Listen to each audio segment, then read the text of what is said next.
dan ayat 9. 55. Sorry, tadi kebaca 55. Ayatnya yang ke-8 dan ayat 9. Mari kita baca sama-sama ayat ini, Bapak Ibu sudah dikasih Tuhan. 2, 3. Sebab rancanganku bukanlah rancanganmu, dan jalanku bukanlah jalanku. Demikianlah firman Tuhan. Seperti tingginya langit dari bumi, demikianlah tingginya jalanku dari jalanmu, dan rencanaku dari rencanamu. Katakan amin. Puji Tuhan. Saudara, Yesaya menulis pesan-pesan firman ini sebagai sebuah nubuatan bagi bangsa Israel secara keseluruhan. Dan ternyata nubuatan kitab Yesaya dalam tulisan di sini membuka apa yang nanti akan terjadi dalam perjalanan bangsa Israel. Setelah mereka dalam nubuatan firman Tuhan, mereka menghadapi pembuangan baik di Babel, di Asyur. Saudara, Tuhan izinkan mereka menghadapi kondisi itu, dan ternyata Tuhan sedang membuat sesuatu rancangan bagi mereka. Sekali lagi.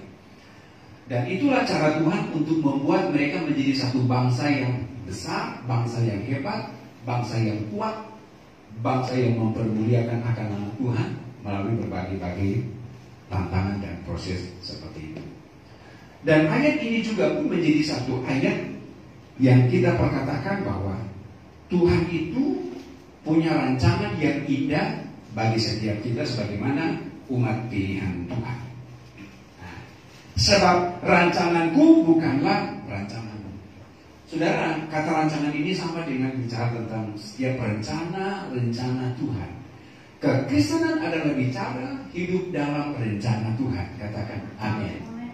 Kekristenan adalah bicara hidup dalam rancangan Tuhan. Sekali lagi, hidup dalam rancangan Tuhan, hidup dalam rencana Tuhan. Saya selalu memahami di dalam diri saya bahwa saya ada dalam rencana Tuhan. Saya ada dalam rencana Tuhan. Saudara-saudara, memang bagi orang dunia sulit untuk memahami ini. Kalau dalam konteks bahwa perjalanan hidupku ada dalam rencana Tuhan, kalau dalam keadaan kondisi sulit, sukar, dan dalam keadaan kesusahan, apakah juga itu ada dalam rancangan Tuhan? Ketika kita mengalami kondisi-kondisi yang buruk, katakanlah itu, saudara, apakah itu ada dalam rancangan Tuhan? Saya mengatakan, jangan engkau lupa bahwa engkau ada dalam konteks kekristenan, bahwa engkau ada berjalan dalam rancangan Tuhan. Mau kondisi apapun yang engkau sedang hadapi dalam hidup ini, sama seperti kan yang favorit Ayub katakan, tidak ada rencanamu yang gagal, tidak ada rencanamu yang gagal. Itu arti dari tulisan kitab Ayub. Dari segala apa yang dialami, keterpurukan di dalam hidup, baik di dalam hidup pribadinya maupun di dalam keadaan ekonomi yang dia pernah punya, lalu kemudian semuanya habis itu. Bukankah itu kesulitan dan badai yang dia hadapi? Tapi akhirnya dia berkata, tidak ada rencana Tuhan yang gagal. Saudara-saudara, begitu juga di dalam kehidupan saya, dalam kita melayani mengiring Tuhan. Selalu saya memberi ukuran kepada anak-anak saya bilang, kalian ini berjalan dalam rencana Tuhan. Iya. Selama kalian mau hidup setia, dekat dengan Tuhan, melekat dengan Tuhan, kalian jangan takut. Kecuali kalian sudah hidup sesuai dengan kehendak Tuhan, itu sudah bawa dalam rencana manusia. Tapi selama kita mau hidup dalam jalan Tuhan, mau setia, mau mengasihi Tuhan, mau takut akan Tuhan, percaya, engkau manapun engkau pergi, engkau terus ada dalam rencana dan rancangan yang dari Tuhan. Saudara-saudara yang dikasih Tuhan.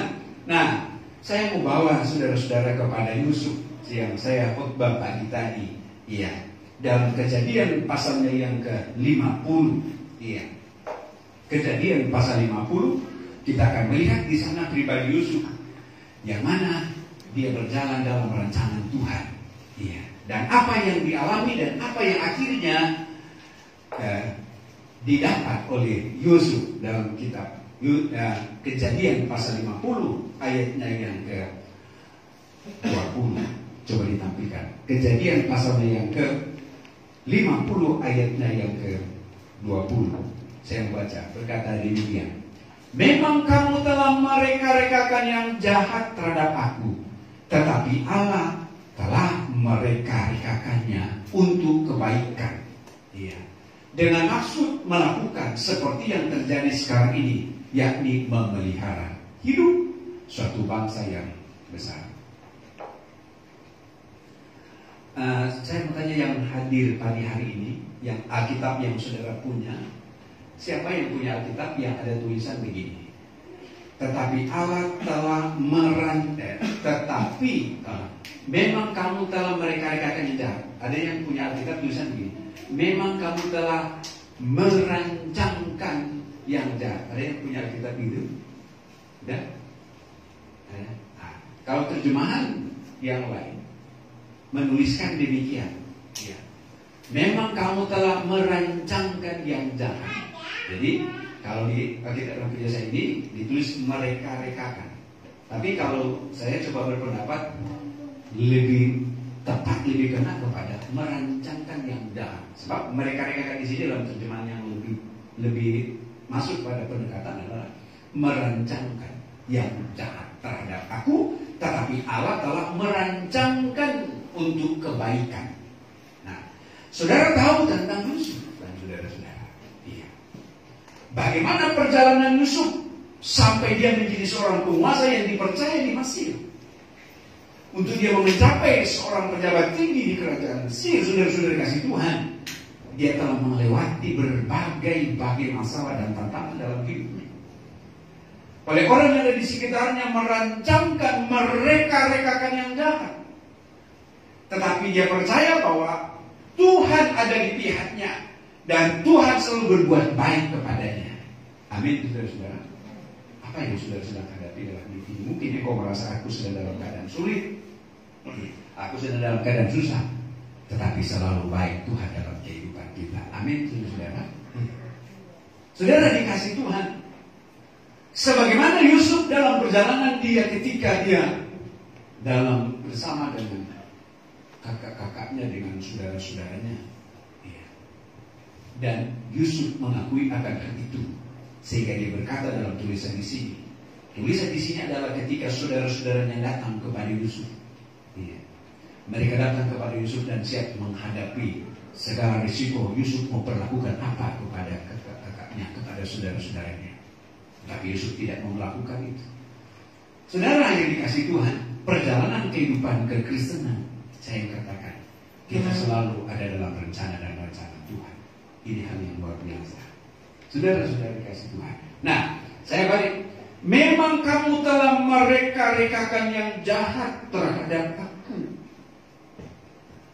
Kalau saya bawa ini dalam konteks kehidupan saudara, saya tidak tahu ya saudara-saudara. Tapi mungkin ada di antara saudara pernah mengalami kondisi, pernah saudara mengalami keadaan di mana ada orang coba untuk berbuat jahat kepada engkau. Iya. Entah mungkin dalam pribadimu, atau entah mungkin di dalam usahamu, dalam pekerjaanmu. Beberapa waktu yang lalu, ketika saya datang ke satu tempat, saudara di Bekasi, seseorang bapak dia cerita kepada saya, Pak, kami buka usaha toko. Iya. Oh, puji Tuhan. Ketika kami punya buka usaha toko, lalu kemudian toko mulai maju. Lalu kemudian orang yang sebelah sirik dengan kami. Ya, sirik dengan kami.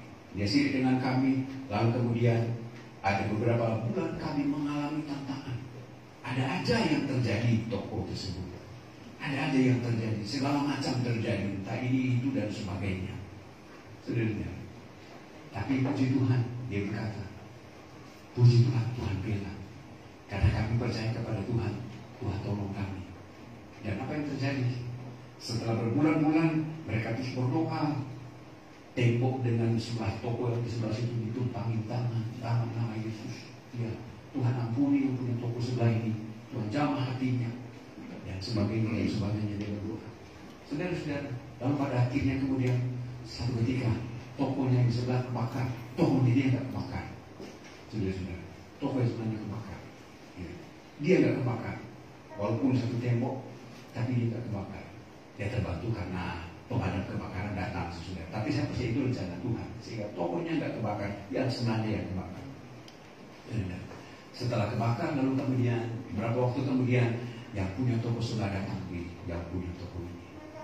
Dia bilang, Pak, saya mohon minta maaf, Pak. Selama ini saya nggak suka kepada Bapak, dan hanya ini yang mengakibatkan saya toko saya terbakar. Saudara-saudara kasih Tuhan, lalu kemudian dia bilang, lalu akhirnya mereka buka lagi dan sama-sama maju, saudara-saudara. kehidupan kita mungkin kita pernah mengalami kondisi-kondisi demikian. Tapi Alkitab berkata dalam tulisan firman Tuhan, Tuhan ada di pihak kita untuk segala suatu keadaan apapun. Entah mungkin buruk sekalipun kita hadapi, sama seperti Yusuf ketika dia menghadapi tantangan. Iya, dari saudara-saudaranya sampai dia dibuang di sumur, lalu sampai dia dijual. Bukankah itu sesuatu, saya mau katakan, bukan kepahitan ya, tapi itu satu kepahitan di dalam hidup yang dia alami, saudara-saudara kan? Iya, bukan kepahitan hati, tapi satu kepahitan di dalam perjalanan hidup. Tetapi Yusuf berkata, kamu merekargakan yang jahat, tapi Allah merekargakan untuk kebaikan. Dan saya katakan, kebaikan Tuhan selalu ada bagi setiap kita. Amin, saudara-saudara. Iya. Orang coba merekargakan yang gak baik, tetapi Tuhan selalu merekargakan yang baik di dalam kehidupan saya, dalam kehidupan saudara. Kalau saya boleh mengatakan di sini bahwa saudara-saudara dari Yusuf, mereka berhasil memperdaya Yusuf, saudara. Iya. Mereka berhasil memperdaya Yusuf. Tetapi rencana Tuhan tidak akan pernah gagal bagi Yusuf untuk Tuhan angkat dia kembali. Amin, saudara. Iya. Rencana Tuhan bagi setiap kita yang ada dalam bingkai rancangan Tuhan gak akan pernah gagal, seperti apa yang Ayub katakan kan? Iya. Bagi setiap kita untuk kembali, dia bangkitkan kita untuk kembali, dia mau menyatakan kuasanya, untuk dia menyatakan mujizatnya dalam kehidupan saudara. Hanya saja memang terkadang dari segala persoalan, dari segala tantangan yang kita hadapi, juga pun itu menjadi batu ujian. Coba kita buka di ayatnya yang ke-15. Ketika saudara-saudara Yusuf melihat bahwa ayah mereka telah mati, berkatalah mereka, boleh jadi Yusuf akan mendendam kita. Boleh jadi Yusuf akan mendendam kita dan membalaskan seluruhnya kepada kita segala kejahatan yang telah kita lakukan kepadanya. Saudara, tapi itu tidak dilakukan oleh Yusuf. Iya. Yusuf tidak melakukan itu. Saudara-saudaranya berkata, boleh jadi dia mau membalas. Iya. Dia mau membalas karena kami telah memperlakukan dia waktu itu. Saudara-saudara, Yusuf tidak melakukan. Ketika saudara-saudaranya datang, dia tidak memperlakukan seperti yang saya sebutkan. Dia tidak bilang kepada saudara-saudara Yusuf itu ada 12 orang, jadi 11, 12 sama Yusuf. Dia tidak berkata kepada Ruben, wah di sini ada Ruben. Maaf ya Ruben ya. Dia tidak bilang kepada Ruben, Ruben kamu yang dorong gua sampai gua jatuh di sumur. Iya, tapi bukan Ruben ini. Dia tidak bilang sama Efraim, ya kamu kan yang bilang ikat aja nih sama gua ini, lalu kemudian dijual aja sama orang apa namanya yang lewat apa namanya kalau kita tulis dijual ke orang Mesir yang sedang lewat, apa namanya, ke orang seorang berjalan musafir, kafilah-kafilah yang jalan yang lewat. Ya. Dia tidak berkata kepada Naftali, Naftali, kamu yang nyakitin gua dulu ya Naftali ya. Sekarang kalian di depan gua nih. Gua sekarang dari istana Firaun. Gua bisa panggil orang-orang yang di sekitar sini. Wah, kalian bisa masuk penjara. Tapi tidak dilakukan demikian oleh Yusuf. Dan inilah yang menjadikan pribadi Yusuf menjadi pribadi yang dipakai oleh Tuhan, diberkati oleh Tuhan, karena dia melupakan segala apa yang pernah dilakukan oleh saudara-saudaranya, yang mana Yusuf berkata, kalian telah merekargakan yang jahat kepada saya. Beberapa waktu yang lalu saya pernah direkargakan yang jahat kepada saya juga. Awalnya saya tidak tahu, tapi setelah berjalan waktunya, lalu kemudian ketika orang itu berterus terang pada saya, dia cerita pada saya, saya itu nggak tahu Anda merekargakan yang jahat pada saya. Nah, saudara-saudara kasih Tuhan. Nah, mungkin juga saudara pernah mengalami kondisi demikian. Ketika ada orang yang coba merekargakan yang jahat, coba mencelakakan hal yang jahat, dengan segala kebencian orang lain terhadap saudara, itu bicara tentang merekargakan yang jahat. Tapi kita hanya bisa mau berdoa kepada Tuhan. Amin, saudara. Karena Tuhan selalu ada di dalam kehidupan kita. Firman berkata, dikatakan, tetapi Allah yang telah mereka-rekakannya untuk kebaikan. Iya. Sampai akhirnya kemudian Yusuf menjadi seorang pemimpin di Mesir. Iya. Saudara, Dia menjadi seorang pemimpin di Mesir yang dipakai oleh Tuhan. Dan untuk dia mencapai di sana, dia melalui sumur dan bahkan dia pernah difitnah, saudara-saudara kan? Ketika dia tinggal di rumah Potifar, dia difitnah sampai dia dipenjarakan. Ya. Jadi orang-orang di sekitarnya begitu terus mereka-rekakan dia, memperdaya Yusuf. Di rumah Potifar difitnah, dihukum masuk penjara, dan di penjara di situ dia dipakai oleh Tuhan untuk menunjukkan akan kebesaran Tuhan. Saya mau bawa kepada saudara untuk memahami tentang kehidupan kekristenan kita ada di dalam rencana Tuhan yang paling baik. Amin. Ya. Ada dalam rancangan Tuhan yang paling baik, paling indah di dalam kehidupan kita. Saudara semuanya Tuhan. Nah, saya mau bawa saudara dalam kitab Mazmur pasal 42. Coba kita buka Mazmur pasal 42. Saya memunculkan ayat ini, apa yang dialami oleh pemazmur di dalam perjalanan hidupnya, yang hampir mirip seperti perjalanan dari Yusuf ini. Mazmur pasal 42 ayat 10 ya, ditampilkan.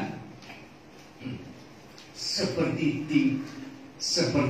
tikaman maut ke dalam tulangku, lawanku mencela aku.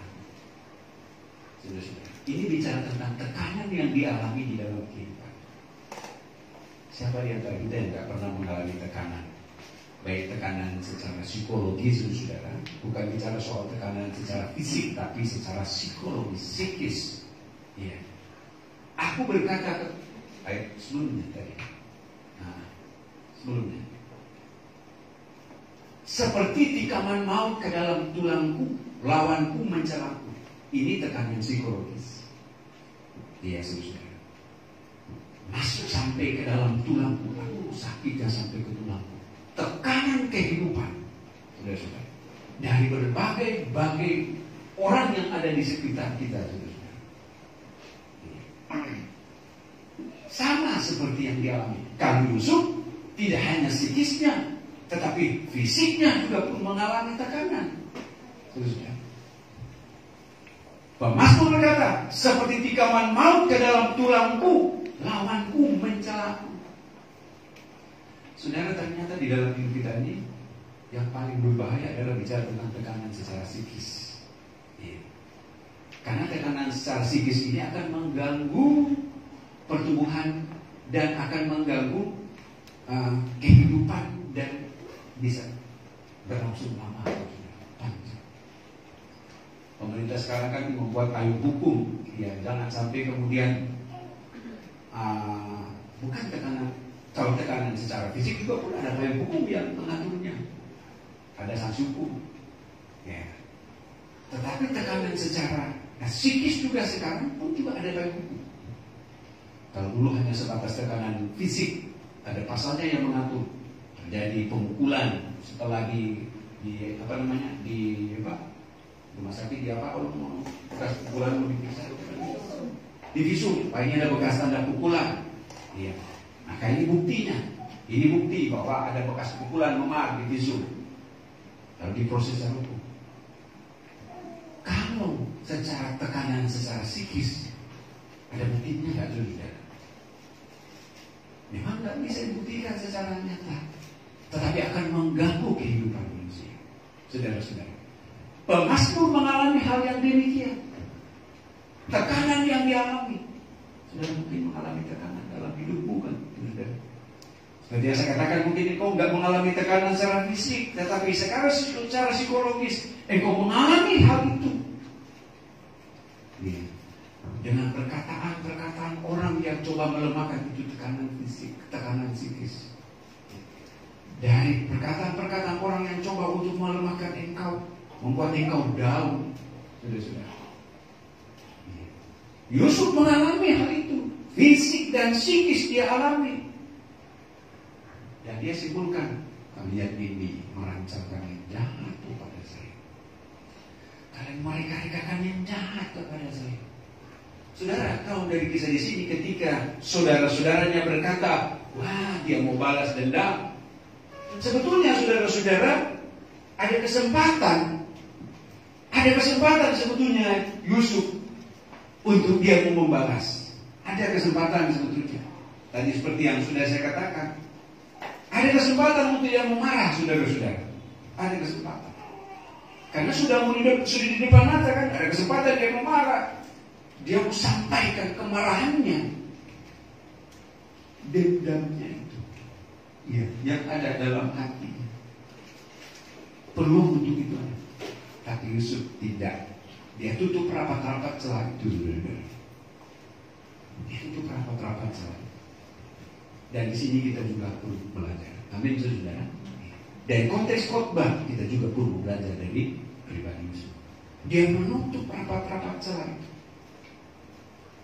Saya sebagai hamba Tuhan pun juga terkadang ketika menghadapi kondisi demikian berusaha menutup rapat-rapat celah itu. Tutup rapat-rapat. Sebab Alkitab sudah menulis, jangan beri kesempatan. Kesempatan itu bicara celah yang kita buka, ya.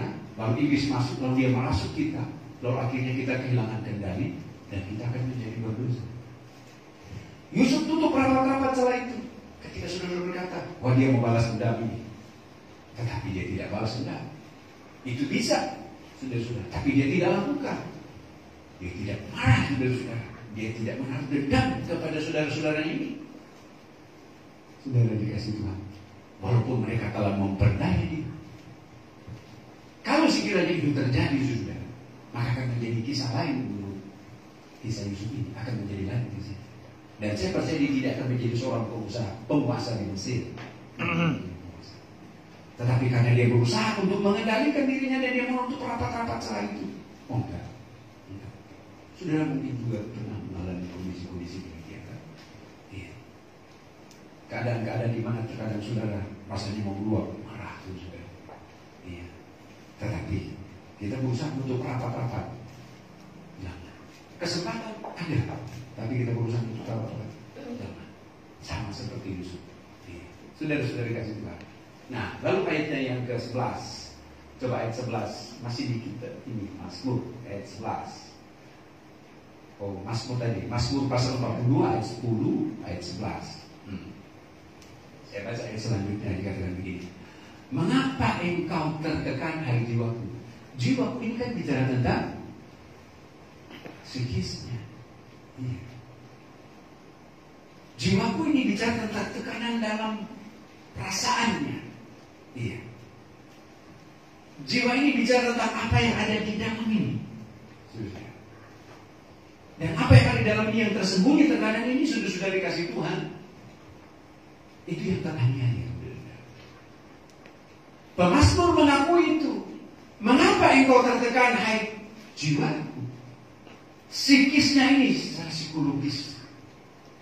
Kita yang ada di ruangan ini, saya tidak tahu kalau ada di antara kita psikisnya sedang mengalami goncangan, sedang mengalami tekanan seperti yang Mazmur katakan ini. Mengapa? Hei, kau tertekan, hei jiwaku. Saya pernah saksikan di situ, saudara. Saya bukan sering, tapi terkadang saya kalau bercermin, saudara, ya, kadang saya bicara pada diri saya sendiri. Ya, saudara. Saya bicara kepada diri saya sendiri yang ada di gambar saya dalam cermin itu, saudara. Nah, kalau Mazmur ini berkata, mengapa engkau tertekan hai jiwaku? Ini sebuah pertanyaan, saudara. Dan Mazmur sendiri yang harus menjawab untuk hal itu. Mengapa tertekan? Kalau di ayatnya yang ke-10 tadi, penyebab dia tertekan itu karena ternyata orang-orang yang ada di sekitarnya, orang-orang di sekitarnya yang mengganggu kenyamanan dia, saudara. Coba berulang di ayat 10 tadi supaya ada alasan kita mengenai di ayat 11 ini. Lawanku mencela aku. Orang-orang yang ada di sekitarnya mencela dia, sehingga memberi dampak dalam kejiwaannya. Mengapa tertekan hai jiwaku? Bahkan di ayat 10 berkata, sambil berkata kepadaku sepanjang hari. Setiap hari. Apakah ini hanya sebagai bahasa? Tapi kalau ditulis sepanjang hari berarti dalam kehidupannya memang itu yang dia alami di dalam kehidupannya. Sebuah tekanan yang dia alami secara tekanan psikisnya, saudara-saudara. Iya. Tadi saya katakan, saya tidak tahu di antara saudara mungkin sudah mengalami tekanan dirinya. Dengan siapa? Dengan orang ada di luar sana. Iya. Ayat 11. Apa kata selanjutnya? Kita baca ayat selanjutnya. Hai jiwaku, dan mengapa engkau gelisah dalam diriku? Berharaplah kepada Allah. Amin. Berharaplah kepada Allah, sebab aku bersyukur lagi kepadanya, penolongku dan Allahku.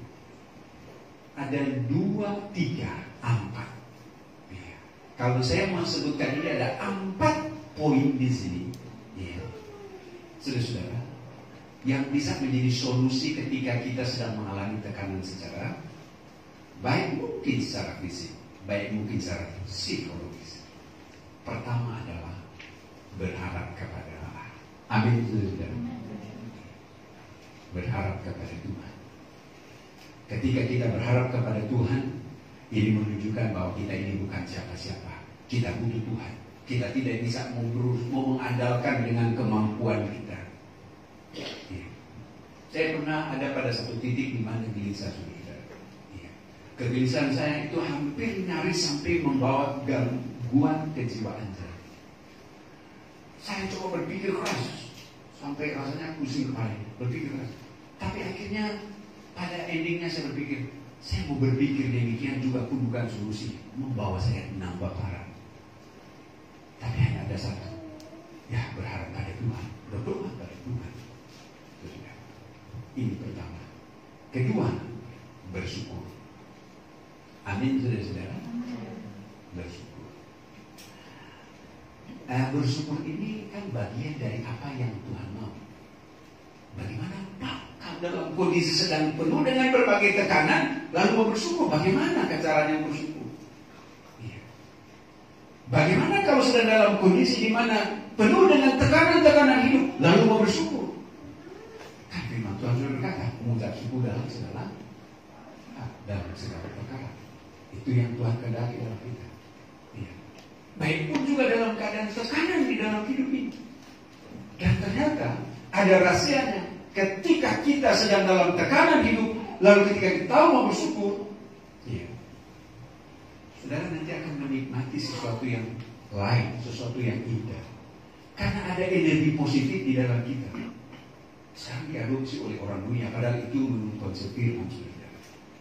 Sehingga kita jangan kalah dengan orang dunia yang mengadopsi cara firman Tuhan.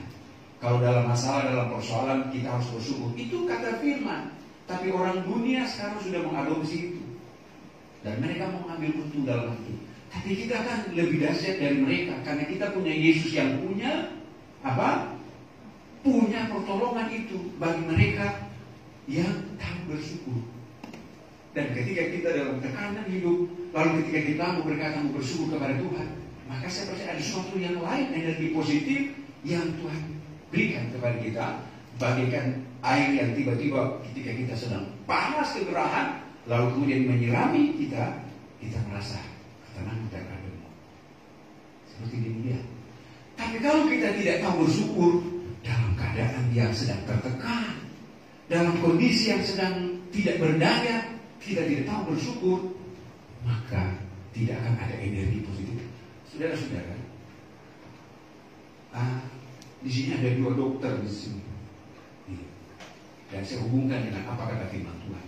Kalau firman berkata hati yang gembira adalah obat, hati yang gembira itu adalah, itu bicara tentang orang yang tahu bersyukur. Iya. Iya. Nah, kalau secara medis, kalau dokter, mereka nggak bisa melawan apa kata firman. Walaupun ada dokter di sini, sebab firman itu di atas segalanya. Pasti kalau sekiranya, saya kemarin datang ke saudara saya, adik saya yang sedang sakit, ya. Dan ternyata setelah didiagnosa hanya ada satu saran, selain saran yang lain dari dokter. Ya, dokter bilang begini, Ibu harus tenangkan pikiran, berpikir positif. Nah, itu kata firman Tuhan kan, Budi dan Devi kan. Nah, berpikir positif, tenangkan pikiran. Kalau bahasa orang Kristen, kalau itu dokter orang Muslim, kalau bahasa orang Kristen, pasien yang Kristen bilang, Bu, ibu harus selalu bersyukur kepada Tuhan, tahu bersyukur kepada Tuhan. Iya, walaupun sedang sakit, tahu bersyukur kepada Tuhan. Iya. Kalau orang Kristen pasti dia akan memahami itu. Dia tidak akan memberbantah lagi. Gua lagi sakit, mau bilang tahu bersyukur. Kalau orang Kristen kan, dia tidak akan memberbantah. Oh iya. Karena ada energi positif, dan energi itu bukan energi dari diri kita, tapi energi yang dari Tuhan yang Tuhan taruh kepada saudara dan saya. Sehingga ketika kita tahu bersyukur, maka segala hal-hal di dalam kehidupan kita, kegelisahan, tekanan hidup, saya percaya Tuhan pasti tolong kita. Lalu kemudian itu bersyukur. Lalu kemudian yang selanjutnya berikut, kepadanya penolongku dan Allahku. Saudara dikasih Tuhan, tidak ada yang sanggup memberikan pertolongan selain Tuhan itu pertolongan dalam kita. Amin. Dan yang terakhir adalah Allahku. Kita punya Allah yang hebat, kita punya Allah yang luar biasa, kita punya Allah yang dahsyat. Suara dari ibu buta-buta kedengaran sampai di sini. Saudara-saudara kasih Tuhan, Allah Tuhan dari Yusuf itu yang dia percaya, walaupun dia di tengah tekanan-tekanan kehidupan, saudara-saudara, walaupun orang-orang mereka rekakan yang jahat, merancangkan yang jahat, dia percaya Tuhanku Tuhan yang baik, dia yang merancangkan kebaikan bagi saya. Dan itu pengakuan dari Yusuf, saudara-saudara. Dia merancangkan kebaikan. Nah, Bapak Ibu, saudara-saudara kasih Tuhan, saya mau sampaikan juga kepada kita menjadi sebuah pesan firman bagi kita. Saya tidak tahu kalau saudara mungkin ada orang di luar sana sedang nggak suka kepada saudara. Itu bicara tentang rancangan mereka yang nggak baik. Mungkin ada orang di luar sana dia memperkatakan kepada saudara hal-hal yang melemahkan kepada saudara. Ya, itu bicara mereka rekakan yang nggak baik. Ya. Tapi saya mau sampaikan, kita adalah anak Tuhan, adalah konteks rancangan Tuhan, dan Tuhan selalu merancangkan yang baik dalam kehidupan kita. Amin. Sehingga kita jangan sampai terintimidasi, karena hidup ini, sering saudara dengar, hidup ini bukan menurut perkataan orang, tapi menurut kata firman. Saudara-saudara Tuhan, kan? Ya. Orang boleh mereka-rekakan dengan segala macam berbagai perkataan yang melemahkan kita. Tetapi Tuhan lebih dari segala-galanya. Dia merancangkan sesuatu yang indah dalam kehidupan saudara-saudara sekalian, dalam kehidupan saya. Ya.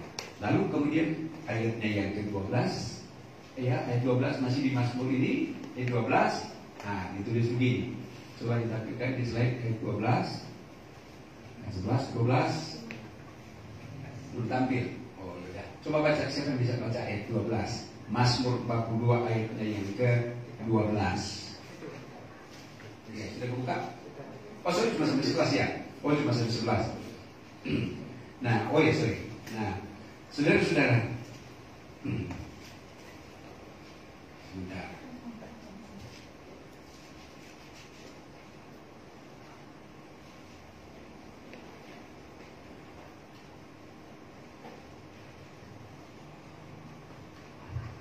Gak ada sampai ayat 12 ini? Ya ini 12. Ini yang terakhir 12. Oh yang terakhir. Oh sudah satu paket. Ya sudah satu paket. Nah satu ayat saya mau baca dalam kitab Matius. Ya Matius. Ini ayat terakhir saudara.